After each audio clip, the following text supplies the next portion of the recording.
لوگوں نے سہل بن سعد سعدی سے پوچھا کہ منبر نبوی کس چیز کا تھا؟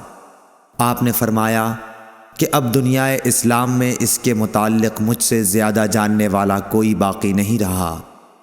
منبر غابہ کے چھاؤ سے بنا تھا، فلاں عورت کے غلام فلاں نے اسے رسول اللہ صلی اللہ علیہ وسلم کے لیے بنایا تھا۔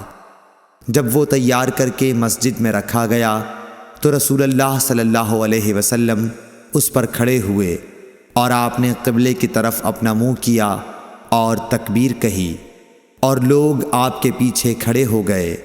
پھر آپ نے قرآن مجید کی آیتیں پڑھیں اور رکوع کیا۔ آپ کے پیچھے تمام لوگ بھی رکوع میں چلے گئے۔ پھر آپ نے اپنا سر اٹھایا، پھر اسی حالت میں آپ الٹے پاؤں پیچھے ہٹے، پھر زمین پر سجدہ کیا، پھر منبر پر دوبارہ تشریف لائے اور قرأت کی، پھر رکوع کیا، پھر رکوع سے سر اٹھایا اور قبلے ہی کی طرف رخ کیے ہوئے پیچھے لوٹے اور زمین پر سجدہ کیا۔ یہ ہے منبر کا قصہ۔ امام ابو عبداللہ بخاری نے کہا کہ علی بن عبداللہ مدینی نے کہا کہ مجھ سے امام احمد بن حنبل نے اس حدیث کو پوچھا۔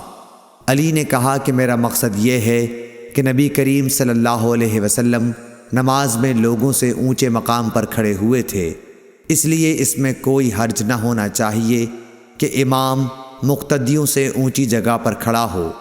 علی بن مدینی کہتے ہیں کہ میں نے امام احمد بن حنبل سے کہا کہ سفیان بن عینیہ سے یہ حدیث اکثر پوچھی جاتی تھی، آپ نے بھی یہ حدیث ان سے سنی ہے؟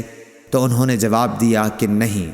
صحیح بخاری حدیث نمبر 377۔